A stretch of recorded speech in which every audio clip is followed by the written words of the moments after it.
শাসক ছিলেন ওমর, শুধু কোরআনের সঙ্গে লেগে থাকার কারণে। আর এই কোরআনের সঙ্গে যারা বেয়াদবি করেছিল দুনিয়ায়, ওই মানুষগুলিকে আল্লাহ রাব্বুল আলামিন জুতার বাড়ি দিয়ে তাদেরকে দুনিয়াতেই অপমান করেছেন, জুতার মালা দিয়ে জেলখানার মধ্যে ভরাইছেন।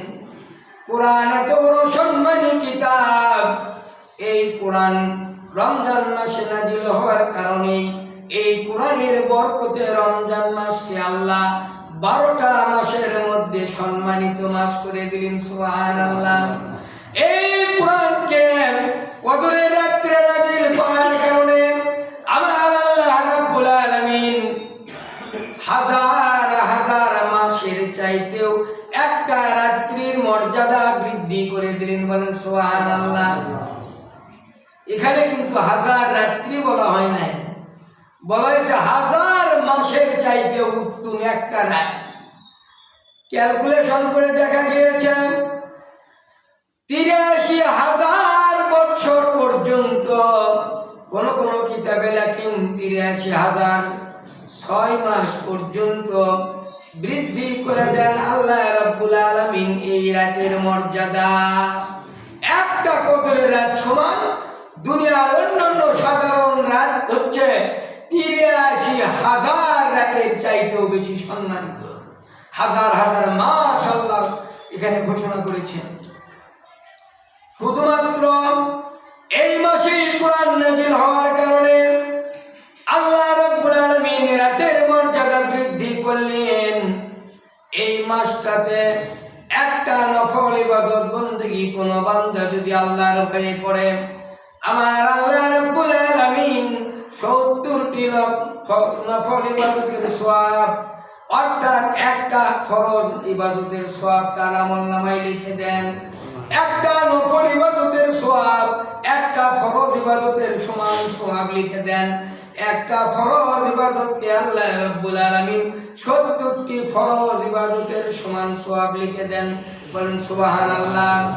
তাহলে এক রাকাত নফল নামাজ, 2 রাকাত নফল নামাজ যদি আমরা রমজানে পড়ি, অন্য মাসে নফল নামাজের সওয়াবই হবে, কিন্তু রমজানে পড়ার কারণে ফরজ ইবাদতের সমান সওয়াব আল্লাহ তাআলা আমলনামায় দিয়ে দিবে। সুবহানাল্লাহ। রমজান মাসে 1 রাকাত বা 2 রাকাত ফরজ নামাজ যদি কোনো ব্যক্তি পড়ে, অন্য মাসে 70 রাকাত ফরজ নামাজ পড়লে যে সওয়াব, ওই সওয়াব তার আমলনামায় আল্লাহ রাব্বুল আলামিন দিবেন। আল্লাহর ভয়ে একটি মাস যদি কোনো গোলাম রোজা রাখে, আল্লাহ রাব্বুল আলামিন তার আমলনামায় 6 মাস রোজা রাখলে যে সওয়াব এইটা দিয়ে দিবেন। বলেন সুবহানাল্লাহ। খালি রহমত আর রহমত এই মাসে। আমার ভাইরা, আল্লাহ রাব্বুল আলামিন এই মাসকে রহমত, বরকত এবং নাজাতের মাস হিসাবে ঘোষণা করেছেন। এই মাসের মধ্যে রয়েছে রহমত, এই মাসের মধ্যে রয়েছে বরকত, এই মাসের মধ্যে রয়েছে নাজাত। সুবহানাল্লাহ। আমাদের সমাজে এই হাদিসটার অপব্যাখ্যা করেন অনেকেই। প্রথম 10 দিন রহমত, মাঝখানটির 10 দিন মাগফিরাত, গুনাহ মাফ, শেষের 10 দিন ইতকুম মিনান নার, জান্নাত জাহান্নাম থেকে মুক্তি, জান্নাত লাভ। এই হাদিসটা জয়ীফ, এই হাদিসটা অত্যন্ত দুর্বল। প্রথম 10 দিন রহমত, মাঝখানটির 10 দিন মাগফিরাত, শেষের 10 দিন নাজাত, এটা বিলকুল সহিহ হাদিস নয়। সহিহ হাদিস হলো, আজকে শুনেন, ইউটিউবে আমার কথা যাচ্ছে, সারা পৃথিবীর মানুষ শুনবে। সহিহ হাদিস হচ্ছে আল্লাহ রাব্বুল আলামিন এই মাসের মধ্যে রহমত, বরকত এবং নাজাত দিয়েছেন, সেটা শুরু থেকে শেষ পর্যন্ত। বলেন সুবহানাল্লাহ। ওই হাদিস অনুযায়ী যদি প্রথম 10 দিন রহমত হয়, তাহলে কোন বান্দা রোজা রাখলো, ভালো আমল করলো, তার উপর রহমত নাজিল হলো। এই ব্যক্তি যদি 11 রোজার টাইমে মারা যায়, তাহলে তো তার গুনাহ মাফ হবে না, যেহেতু মাঝখানটির 10 দিন হচ্ছে গুনাহ মাফের দিন। তাহলে 10 দিন যে একজন ব্যক্তি রোজা রাখলো তার তো গুনাহ মাফ হলো না, খালি রহমত পেল। মাঝখানের 10 দিন গুনাহ মাফের দিন। সুতরাং এই হাদিসটি মিথ্যা, এই হাদিসটি সহি নয়। সহি হচ্ছে আল্লাহর খাস বান্দারা যখন তাকওয়া ভরে রোজা রাখবে, মনের মধ্যে আল্লাহর ভয়ে রোজা রাখবে, আল্লাহ রমজানের প্রথম দিনই তার জীবনের গুনাহ মাফ করে দিবেন। সুবহানাল্লাহ। শুধু মাঝখানের 10 দিনে মাফ নয়, আবার বলা হয়েছে শেষের 10 দিনে নাজাত, জাহান্নাম থেকে মুক্তি। ওই রোজাদার ব্যক্তি যদি 12টা রোজা করার পর মারা যায় তাহলে তো সে জাহান্নাম থেকে মুক্তি পেল না, মানে মুক্তি দেওয়া হবে তো লাস্টের 10 দিনে, তাহলে মুক্তিও পেল না, গুনাহ মাফও পেল না, খালি রহমত নিয়ে বসে আছে। সুতরাং হাদিস সহি হচ্ছে রমজানের প্রত্যেকটি রাত্রে আল্লাহ রাব্বুল আলামিন প্রথম আসমানে নামেন, আল্লাহ রহমতের হাত বিছায়া দিয়ে বলেন, ও আমার রোজাদারেরা, সারাদিন কষ্ট করে রোজা রেখেছিলাম আমার ভয়ে, তোমরা কি চাও? যদি গুনাহ মাফ চাও আমি আল্লাহ জীবনের গুনাহগুলি মাফ করে দিব। বলেন সুবহানাল্লাহ। ঋণগ্রস্ত আছো আমার কাছে, চাও আমি আল্লাহ তোমার ঋণ পরিশোধ করার ব্যবস্থা করব। মিয়া বিয়া দিতে পারো নাই, আমার কাছে চাও আমি ব্যবস্থা করে দেব।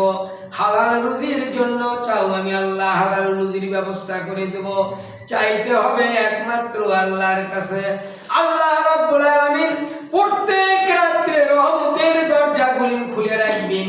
রমজানের প্রথম থেকে শেষ পর্যন্ত জান্নাতের সবগুলো দরজা আল্লাহ খুলে রাখবেন। বলেন সুবহানাল্লাহ। জাহান্নামের সব দরজাগুলি বন্ধ করে রাখবেন। শয়তানকে 70,000 শিকল দিয়া, জাহান্নামী শিকল দিয়া তালাবদ্ধ করে রাখবেন। এখন প্রশ্ন হলো, হুজুর রমজান মাসে কি চুরি হয় না? রমজান মাসে কি জিনা হয় না?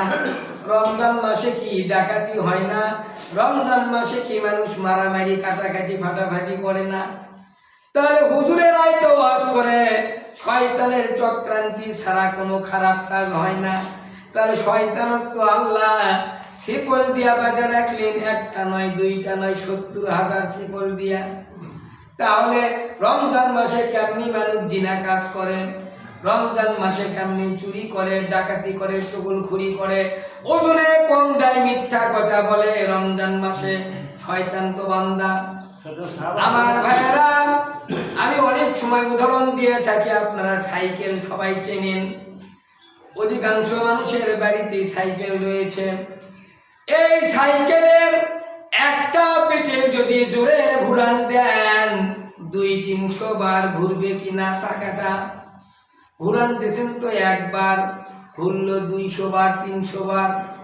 শয়তান মরদুদ ইবলিস 11টা মাস পর্যন্ত আপনার ব্রেনের চাকাগুলান ঘুরাইছে। এত সুন্দর করে তেল মোবিল দিয়ে আপনার ব্রেনের বিয়ারিং গুলান পরিষ্কার করে রেখেছে। একটা মাস হয়তো আপনার কাছ থেকে সরে গিয়েছে, ওই অভ্যাসের কারণেই আপনি ছাড়তে পারেন নাই। এই মাসটা ওই ঝুলতি কেটে গিয়েছে ওই গাড়ির চাকার মতো। আমার ভাইয়েরা, শয়তান তো 2 প্রকারের। কোরআনে কারিমা বলেন সূরা নাসের মধ্যে, মিনাল জিন্নাতি ওয়ান নাস, জিন শয়তান আর মানুষ শয়তান। আল্লাহ রাব্বুল আলামিন রমজানের চাঁদ উদিত হওয়ার সঙ্গে সঙ্গে জিন শয়তানকে শিকলবন্দি করে রাখেন, কিন্তু মানুষ শয়তান তো খোলা থাকে। হাদিসে মুসলিম শরীফ এসেছে, লা হাওলা ওয়ালা কুওয়াতা ইল্লা বিল্লাহ। এই দোয়াটা কোনো ব্যক্তি যদি একবার তেলাওয়াত করে, আল্লাহ রাব্বুল আলামিনের ইশারায় শয়তান এলাকায় থাকতে পারে না। এমনকি 70 বছর পর্যন্ত একটা তেজি ঘোড়া বা উট নিয়া একজন মানুষ যত দূর পর্যন্ত যেতে পারবে আর এরিয়ার মধ্যে শয়তান ঢুকতে পারবে না। সুবহানাল্লাহ।